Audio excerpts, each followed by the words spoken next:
الشباب ورحبت بالكاس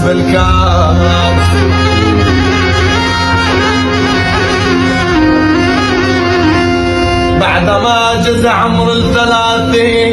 يا مهند 30 ولك بعدها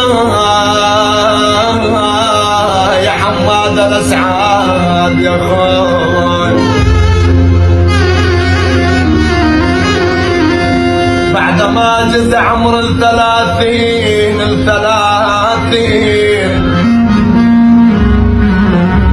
طلقت الشباب ورحبت بالكاس